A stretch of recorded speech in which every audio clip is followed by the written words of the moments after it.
పిత పుత్ర పవిత్ర ఆత్మనామమున ఆమేన్.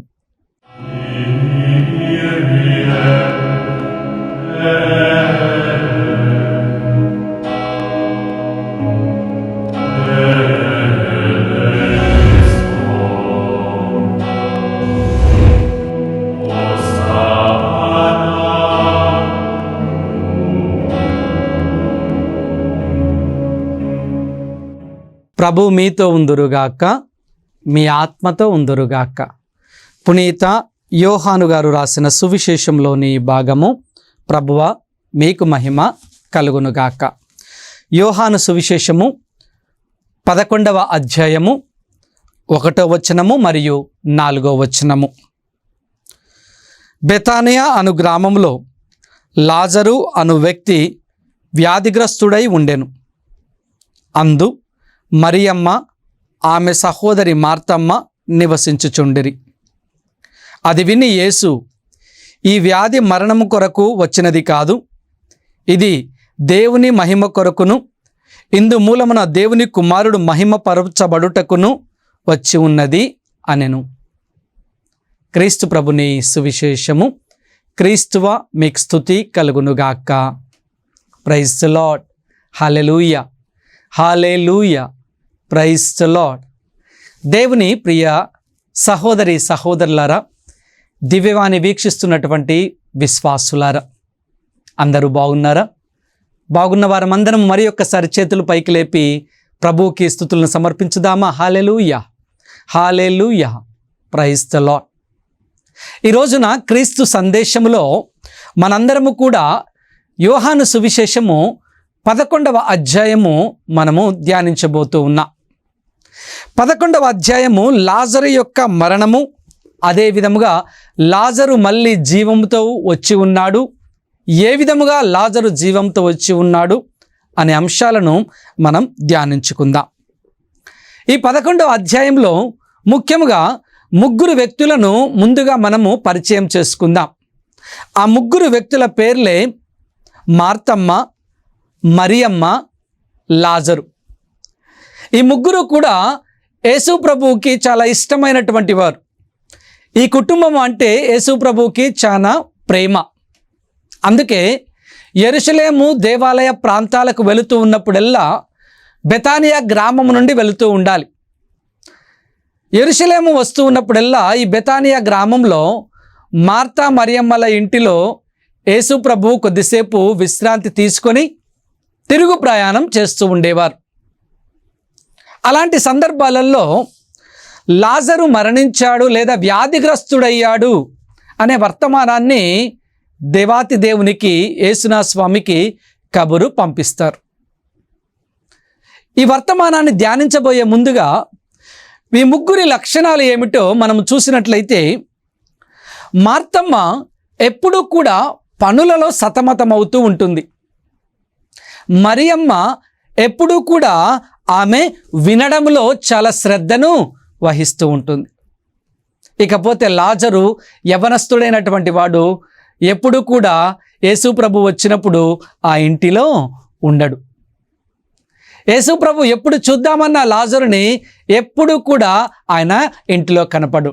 ఎవరు కనపడతారు అంటే పనులలో నిమగ్నురాలైనటువంటి మార్తమ్మ, ప్రభు ఏం చెప్తాడా విందాము ఆలకిద్దామనే మరియమ్మ. వీరిరువురే ఆ ప్రభువు ఎప్పుడు చూస్తూ ఉంటాడు. లాజరును ఎప్పుడు కూడా తన ఇంట్లో కూర్చున్నటం కానీ లేదా ప్రభు చెప్పే వాక్యాలు వింటం కానీ ఎప్పుడు జరగలేదు. దేవుని ప్రియ బిడ్డలారా, ఇలాంటి కుటుంబాన్ని దేవుడు ఎప్పుడూ సందర్శిస్తూ ఉన్నాడు. సందర్శిస్తున్నటువంటి కుటుంబంలో లాజరు ఎప్పుడూ మిస్ అవుతూ ఉన్నాడు. కానీ దేవుని యొక్క కృప, దేవుని యొక్క ఆలోచన ఎలా ఉందో ఈ రోజున మనం ధ్యానించుకోబోతున్నాం. దేవుని ప్రియ బిడ్డలారా, యోహాను సువిశేషము 11వ అధ్యాయము 4వ వచనాన్ని మనం చూసినట్లయితే, ఆయన వ్యాధిగ్రస్తుడయ్యాడని వర్తమానము యేసునాథ స్వామికి పంపించబడింది.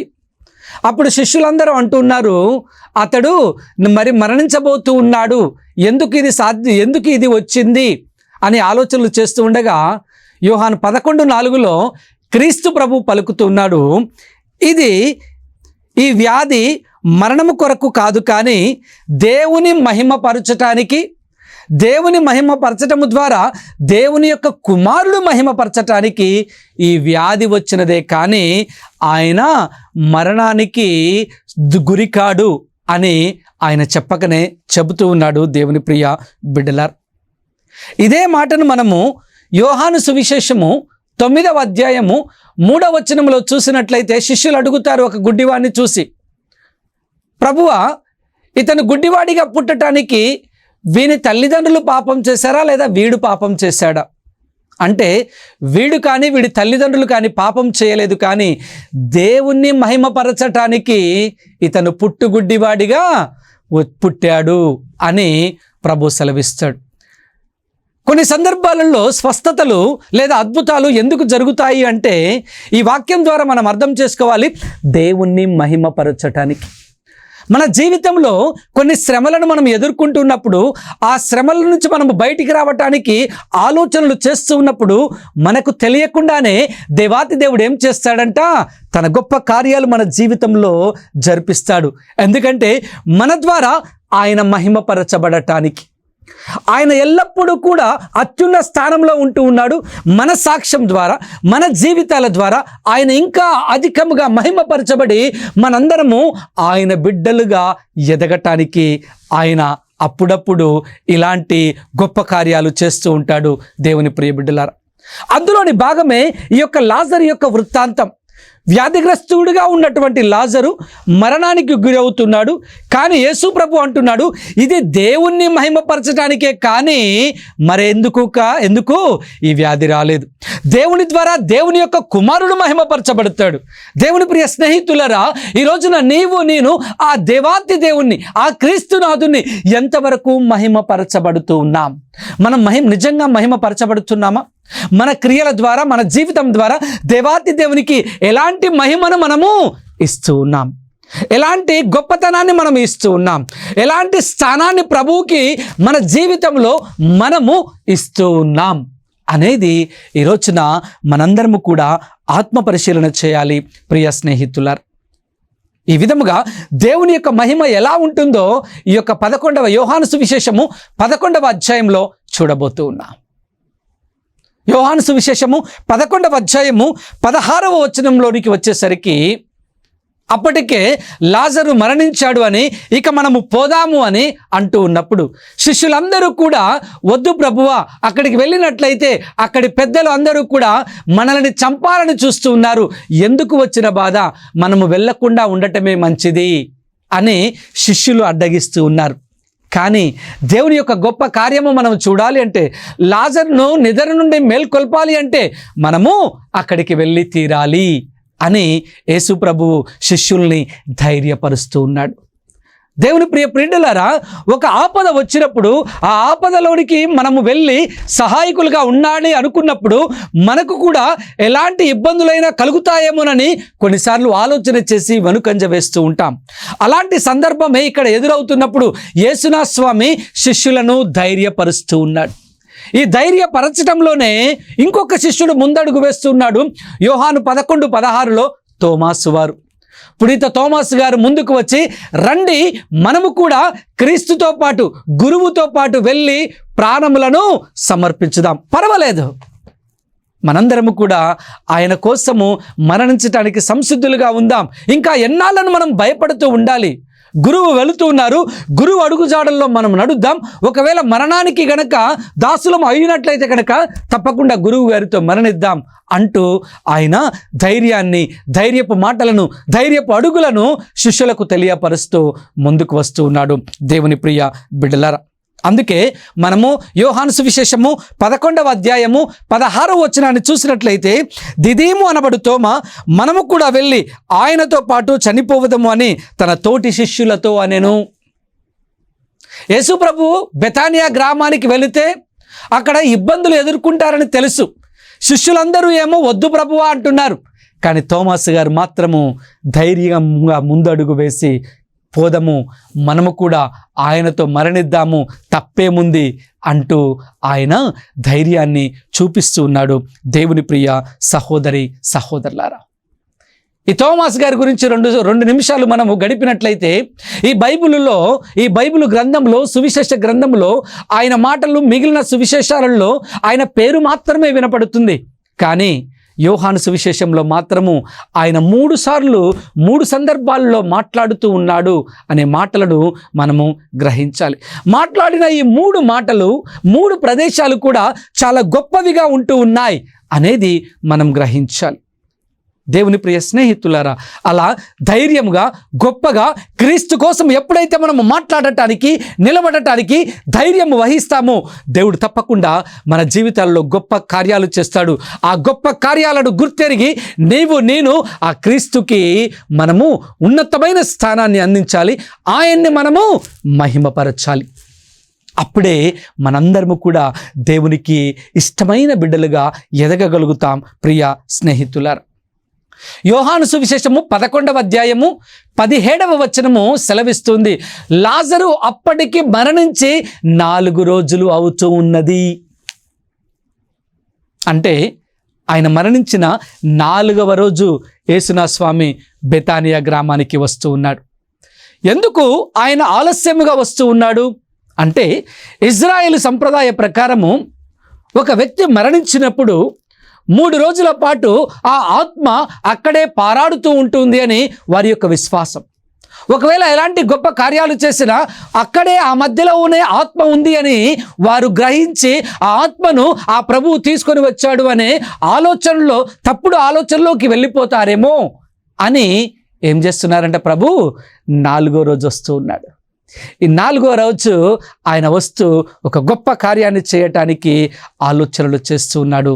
దేవుని ప్రియ స్నేహితులారా,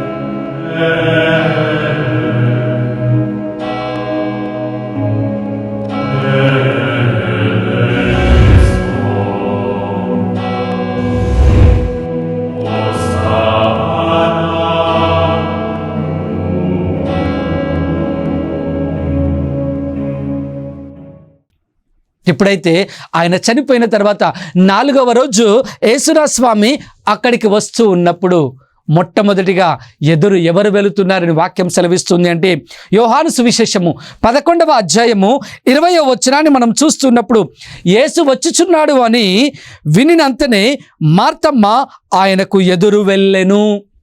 ప్రైజ్ ది లార్డ్, హల్లెలూయా. మార్తమ్మ యేసునాథ స్వామి వస్తున్నాడని వినటంతోనే ఏం చేస్తుందంట, ఎదురు వెళుతూ ఉంది.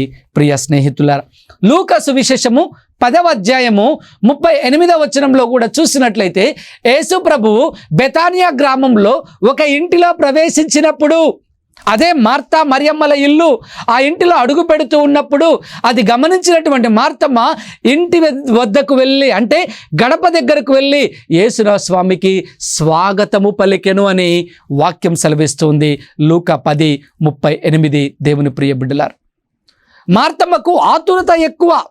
ఎప్పుడు కూడా మార్తమ్మ ఆ యేసు ప్రభువుని స్వీకరించాలి అని, యేసు ప్రభుకి పరిచర్యలు చేయాలి అని, యేసు ప్రభుకి వడ్డించాలి అని, యేసు ప్రభుకి వండి పెట్టాలి అని అనేకమైనటువంటి ఆలోచనలతో తొందరగా ముందుకు వస్తూ ఉంటుంది.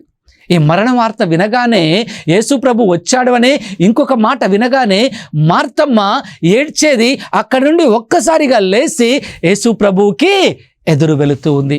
దేవుని ప్రియ స్నేహితులారా, నీ జీవితంలో, నా జీవితంలో ఎప్పుడైనా సమస్య వచ్చినప్పుడు యేసు ప్రభువుకి ఎదురు వెళ్ళటానికి మనము ప్రయత్నం చేశామా? ఒక బాధ వచ్చినప్పుడు ఆయనకు ఎదురు వెళ్ళి మనము మన బాధను ఆయనకు చెప్పుకోవటానికి మనం ఎంతవరకు ప్రయత్నం చేశాం?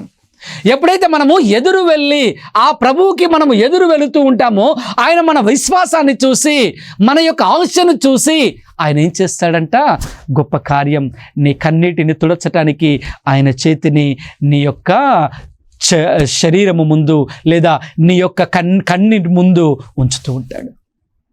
అందుకే నేను ఆయనకు ఎదురు వెళ్ళే కృపను దయచేయమని అడగాలి. మన హృదయాలను ఆ విధముగా మనందరము మార్చుకోవటానికి ప్రయత్నం చేయాలి. ప్రియ స్నేహితులారా, ఇంకొకరు ఉన్నారు. లూకా సువిశేషము 10వ అధ్యాయము 39లో మరియమ్మ ఏం చేస్తుందంట? అక్కడ మరియమ్మ యేసు ప్రభు యొక్క పాదముల వద్ద కూర్చొని ఆయన చెప్పే మాటలను ఆలకిస్తూ ఉంటుంది అనే మాట మనం చూస్తూ ఉన్నాం. మరియమ్మ యేసు ప్రభు యొక్క మాటలను ఆలకిస్తుంది. యేసు ప్రభు ఎక్కడైతే కూర్చున్నాడో అక్కడికి వెళ్ళి మరియమ్మ కూర్చొని ఆయన చెప్పే మాటలు వింటూ ఉంది. యోహాను సువిశేషము 11వ అధ్యాయంలో మనం చూస్తున్నాం. 20వ వచనంలోని 2వ భాగాన్ని చూసినట్లయితే మరియమ్మ ఆమె ఇంటి దగ్గరే ఉండి తమ్ముడి కోసము లేదా సహోదరుడి కోసము విలపించుచుండెను. యేసు ప్రభు వస్తున్నాడు అని వినినంతనే మార్తమ్మ వెళ్ళింది, కానీ మరియమ్మ మాత్రము వెళ్ళలేదు. ఆమె ఏమనుకుంటుందో తెలుసా? హృదయంలో ఆయనే నా దగ్గరకు వస్తాడని, ఆయనే నా దగ్గరకు వస్తాడని అనుకుంటూ ఉంది. దేవుని ప్రియ బిడ్డలారా, మనము కూడా చాలా సందర్భాల్లో దేవుణ్ణి మన దగ్గరికి రప్పించుకోవటానికి ప్రయత్నం చేస్తాం. ఇక్కడికి వచ్చి ప్రార్థన చేయండి అంటూ ఉంటాం, అక్కడికి వచ్చి ప్రార్థన చేయండి అంటూ ఉంటాం. మీకు గొప్పగా కానుక దొరుకుతుంది, మీరు మా దగ్గరికి వచ్చినట్లే అని అంటూ ఉంటాం. కొంతమంది వెళ్ళి ప్రార్థనలు కూడా చేస్తూ ఉంటాం. కానీ దేవుని ప్రియ బిడ్డలారా, యేసు ప్రభువు దగ్గరికి వచ్చినంత భాగ్యము ఇంకొకటి లేదు. మనము ఆయన్ని రప్పించుకోవటం కాదు, కానీ మనమే ఆయన దగ్గరికి వచ్చినట్లయితే గొప్ప ఆశీర్వాదం, గొప్ప కృప మనతో ఉంటూ ఉంది. ప్రియ స్నేహితులారా, మరియమ్మ అలాగే ఆలోచన చేసింది, ఆయనే వస్తాలే. ఎన్నిసార్లు మా ఇంటి దగ్గరికి వచ్చినప్పుడు నేను కూర్చోగానే ఆయన నా దగ్గరికే వచ్చి కూర్చున్నాడు అని ఎన్నోసార్లు అనుకొని ఉండొచ్చు. ఇప్పుడు కూడా అలాగే అనుకుంది దేవుని ప్రియ బిడ్డలారా. ఆయన వస్తాలే, నన్ను ఉదారుస్తాలే అనుకుంటుంది. కానీ ఆమె ఆలోచనలకు విరుద్ధముగా యేసుప్రభు ఎక్కడికి వెళ్తున్నాడంటే నిదానముగా ఎక్కడైతే లాజరుడు సమాధి చేస్తున్నారో అక్కడికి వెళుతూ ఉన్నారు. ప్రియ స్నేహితులారా, నేను మనందరము కూడా ఆయన దగ్గరికి రావటానికి ప్రయత్నం చేయాలి. వినటం మంచిదే. ఆ మరియవలే మనందరం కూడా వినాలి, కాదనటం లేదు. కానీ నా దగ్గరికే వస్తాడు, నా దగ్గరికి వచ్చి చెప్తేనే నేను వింటాను అనే ఆలోచనలతో మనము ఉండకూడదు అనేది మరియమ్మ మనకు నేర్పిస్తూ ఉంది. దేవుని ప్రియ స్నేహితులారా, మార్తమ్మ యేసునాథ స్వామి మాట్లాడుకుంటూ ఉన్నప్పుడు యోహాను సువిశేషం 11:25లో నేనే పునరుత్థానమును జీవమును, నన్ను విశ్వసించువాడు మరణించినను జీవించును అని యేసు ప్రభు మార్తమ్మతో అంటున్నారు.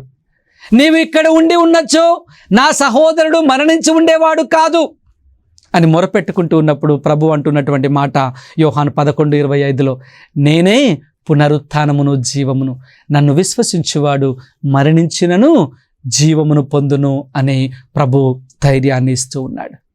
ప్రియ స్నేహితులారా, ఆయన ఎప్పుడూ మనతోనే ఉంటూ ఉన్నాడు. ఆయన ఎప్పుడూ మన పక్షానే నిలబడుతూ ఉన్నాడు. మనము అది గుర్తించి గ్రహించి ఆయన యందు విశ్వాసము ఉంచినప్పుడు మన ఆత్మ పదిలపడుతూ ఉంటుంది.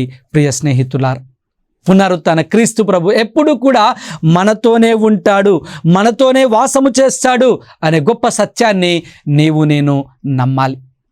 అప్పుడే ఆ పునరుత్థాన క్రీస్తు ప్రభు గొప్ప కార్యాలు మన జీవితంలో ఆయన చేస్తాడు. మార్తమ్మ అడుగుతూ ఉన్నప్పుడు దేవాతి దేవుడు మరి ఒక్కసారి అభయాన్ని, ధైర్యాన్ని ఇస్తూ ఉన్నాడు. నేనే పునరుత్థానమును అనే ధైర్యం దేవుని ప్రియ బిడ్డలారా. అందుకే యోహాను సువిశేషము 11వ అధ్యాయము 28-29 వచనాలు మనం చూసినట్లయితే బోధకుడు నిన్ను రమ్మనుచున్నాడు అని ఎవరికి కబురు పంపారంట? మరియమ్మకు కబురు పంపిస్తూ ఉన్నారు. మరియమ్మను పిలవండి అని కబురు పంపించినప్పుడు మరియమ్మ వెంటనే లేచి ఆయన వద్దకు వెళ్ళినది అనే వాక్యం మనం చూస్తూ ఉన్నాం. దేవుని ప్రియ బిడ్డలారా, లూకా సువిశేషము 7వ అధ్యాయము 3వ వచనంలోని 2వ భాగాన్ని చూసినట్లయితే సిమోను ఇంటిలో కూడా ఈమె ఏం చేస్తుంది అంట? యేసు ప్రభు వెనక భాగముగా వచ్చి ఆయన పాదాలను కడగటం చూస్తూ ఉన్నాం. ఎప్పుడైతే ఈ యొక్క బెతానియా గ్రామంలోని లాజరు యొక్క సమాధి దగ్గరికి యేసు ప్రభు వచ్చి మరియమ్మను కబురు పెట్టాడో, ఆమె వెంటనే లేచి పరిగెత్తుకుంటూ వచ్చి ఆయన పాదముల దగ్గర ఉండి మరియమ్మ ఏమంటుంది అంటే, తన యొక్క సహోదరి మార్తమ్మ ఏదైతే పలుకు పలికిందో అదే పలుకు, మీరు ఇక్కడ ఉన్నట్లయితే కనుక నా సహోదరుడు మరణించి ఉండేవాడు కాదు అని మరియమ్మ కూడా పలుకుతూ ఉంది. దేవుని ప్రియ బిడ్డలారా, అంటే క్రీస్తునా స్వామి గనక మన ప్రెజెన్స్లో ఉంటే తప్పకుండా ఆయన గొప్ప కార్యాలు చేస్తాడు అని మార్తా మరియా ఇద్దరు కూడా విశ్వసించారు. మరి నీవు నేను ఆయనను విశ్వసిస్తున్నామా? దేవుని ప్రియ బిడ్డలారా, నీవు నేను ఆయన యందు అంత గొప్ప ప్రేమను కలిగి ఉన్నామా? అంత గొప్ప విశ్వాసాన్ని కలిగి ఉన్నామా? ఆత్మ పరిశీలన చేసుకోవాలి ప్రియ స్నేహితులారా. ఎప్పుడైతే మనము ఆయన దగ్గరికి వచ్చి ఆయనతో మనము సహవాసము చేసి ఆయనకు మన విజ్ఞాపనలను సమర్పించుకున్నప్పుడు ఆయన మనలకు ధైర్యాన్ని వసగుతాడు. ఆ ధైర్యాన్ని వసగిన క్రీస్తు మన తరపున నిలబడి మనకు గొప్ప కార్యాలను చేసి పెడతాడు. అందుకే నిర్గమకాండము 14వ అధ్యాయం 14వ వచనం సెలవిస్తూ ఉంది, మీరు కదలక మెదలక ఉండండి, యుద్ధము యెహోవాదే అంటూ ఉన్నాడు. Praise the Lord. అందుకే ఆ యెహోవాను మనం విశ్వసించాలి, ఆ క్రీస్తుని మనము విశ్వసించాలి, ఆ క్రీస్తు బాటలో మనము నడవాలి. ఆ క్రీస్తుని మనము అనుసరించినప్పుడు ఆయన తప్పక గొప్ప కార్యాలు మన జీవితంలో చేస్తాడు. ప్రియ స్నేహితులారా, దేవాతి దేవుడు మనలందరినీ బలపరచటానికి నిన్ను నన్ను మన హృదయాలను ఏం చేస్తున్నాడు? మార్చుకోమంటూ ఉన్నాడు. అందుకే ఒక్కసారిగా సిమోనును చూసినటువంటి దేవాతి దేవుడు, లాజరును చూసినటువంటి దేవాతి దేవుడు, యోహాను సువిశేషము 33-35 వచనాలు మనం చదివినట్లయితే, యేసునా స్వామి హృదయము ద్రవించెను, అదే విధముగా ఆయన నిట్టూర్చెను. 35వ వచనంలో ఆయన కంట తడి పెట్టెను. మానవుడిగా జన్మించాడు, మానవుడిగా జీవించాడు, మానవుని యొక్క ప్రేమను పంచుకున్నాడు. ఆ ప్రేమ వలన ఆయన యొక్క హృదయం ద్రవించింది. అదే విధముగా ఆయన కంట తడి పెట్టాడు. అందుకే చుట్టుపక్క ప్రజలు అంటూ ఉన్నారు, ఈయన ఎంత ప్రేమించాడో చూడండి అంటున్నాడు. దేవుని ప్రియ బిడ్డలారా, నిన్ను నన్ను అంత ప్రేమిస్తున్నాడు. మనము పక్క త్రోవలోనికి వెళ్ళినప్పుడు, దేవుని మార్గము నుండి బయటికి వెళ్ళినప్పుడు ఆయన మన కోసము కంట తడి పెడుతూ ఉన్నాడు. మన యందు ఆయన అంత శ్రద్ధ వహించాడు. మనము ఆయన నుండి దూరమైనప్పుడు మనము కూడా ఏమవుతున్నామంట? ఆయన దూరం అవుతున్నప్పుడు దేవాతి దేవుణ్ణి ఏడిపిస్తూ ఉన్నాం. ప్రియ స్నేహితులారా, లాజరు పట్ల ఆయన ఎంత ప్రేమను చూపించాడో నీ పట్ల నా పట్ల కూడా అదే ప్రేమను ఆయన చూపిస్తూ ఉన్నాడు. హెబ్రీయులకు రాసిన లేఖ 4వ అధ్యాయం 15-16లో కూడా మనం అదే చదువుతూ ఉన్నాం. దైవ స్వభావము కలిగి ఉన్నను ఆయన సేవక రూపము దాల్చి, మానవ రూపము దాల్చి మనందరి కోసము కంట తడి పెట్టాడు అంటున్నాడు. దేవుని ప్రియ బిడ్డలారా, ఫిలిప్పీయులకు రాసిన లేఖ 2వ అధ్యాయం 6-7 వచనాల్లో కూడా దేవాతి దేవుడు మనందరి కోసము ఆయన కల్వరిని ఎక్కి మనందరము ఆశీర్వదింపబడాలని, రక్షణలోనికి రావాలి అని ఆయన తన శరీరాన్ని నలగగొట్టుకొనెను అని వాక్యం సెలవిస్తుంది. ప్రియ స్నేహితులారా, చూడండి ఆయన యొక్క దయ, ఆయన ప్రేమ ఎంత గొప్పగా ఉందో. ఆ మానవత్వంలో, మానవ స్వభావంలో జీవించిన క్రీస్తు మానవుల కోసము కంట తడి పెడుతూ మానవులను రక్షించాలని ఒక సంకల్పంతో మన ముందు నిలబడుతున్నాడు మన క్రీస్తు ప్రభు. మరి నీవు తప్పిపోయినట్లయితే ఏ విధముగా నిన్ను రక్షిస్తాడు? నాకు ప్రభు వద్దరు దూరంగా పోయినట్లయితే ఏ విధముగా ఆయన నీ చేతిని పట్టుకొని ఆయన వైపునకు నడిపించుకుంటాడు? ఎప్పుడైతే నీ చేతిని ఆయనకు అందిస్తావో అప్పుడే ఆయన గొప్ప కార్యాలు చేయగలుగుతూ ఉంటాడు. మరి మనందరము కూడా ఆగమన కాలంలో ఉన్నాం, దేవాతి దేవునికి పండుగకు దగ్గర అవుతూ ఉన్నాం. మరి దూరం కాకుండా దేవుడికి మన చేతిని అందించి మనందరినీ కూడా రక్షించాలి అని ఎప్పుడైతే మనము ఒక సంకల్పాన్ని మన జీవితంలో ఆలోచింప చేసుకుంటామో, నిర్ణయం తీసుకుంటామో, దేవుడు తప్పకుండా నిన్ను నన్ను ఒక ఉన్నత స్థానంలోనికి దేవుడు చేరుస్తాడు. ఒక్క నిమిషం కళ్ళను మూసుకొని ప్రార్థన చేసుకుందామా? జీవమునకు అధిపతి అయిన సర్వేశ్వర, నీ పరిశుద్ధ పాదములకు స్తోత్రములు. ఈ రోజున మేము లాజరు యొక్క జీవితాన్ని ధ్యానిస్తూ ఉండగా మార్తా, మరియమ్మ, లాజరు వారి యొక్క కుటుంబాన్ని గురించి మేము నేర్చుకొని ఉన్నాం. ప్రభువా, మేమందరము కూడా దారి తప్పి పడిపోతూ ఉన్నప్పుడు నీవు మా కోసము కంట తడి పెడుతున్నామని గ్రహించాం. మేము దానిని గ్రహించి నాయన నీ కన్నీటిని తుడిచే బిడ్డలముగా నీ చేతిని పట్టుకొని నాయన మమ్ములను మేము మా జీవితాలను సరిచేసుకొని నీ యొక్క వెలుగులోనికి నడిచే భాగ్యమును మా అందరికీ ప్రసాదించండి. యేసు ప్రభువా, ఈ యొక్క ఆగమన కాలంలో మేము ఉంటూ ఉండగా మమ్ములను మేము హృదయశుద్ధి చేసుకొనిచ్చు ఉండగా మాకు ఒక గొప్ప మార్పును చూపించి ఆ మార్పులో మేమందరము నీకు ఉన్నతమైన బిడ్డలుగా జీవించు భాగ్యమును దయచేయమని మా నాథుడైన క్రీస్తు ద్వారా వేడుకొనుచున్నాము. ఆమేన్. ప్రభువు మీతో ఉందురుగాక, మీ ఆత్మతో ఉందురుగాక. సర్వశక్తిగల సర్వేశ్వరుడు పిత, పుత్ర, పవిత్ర ఆత్మ మేమందరినీ ఆశీర్వదించి కాచి కాపాడుదురుగాక. ఆమేన్.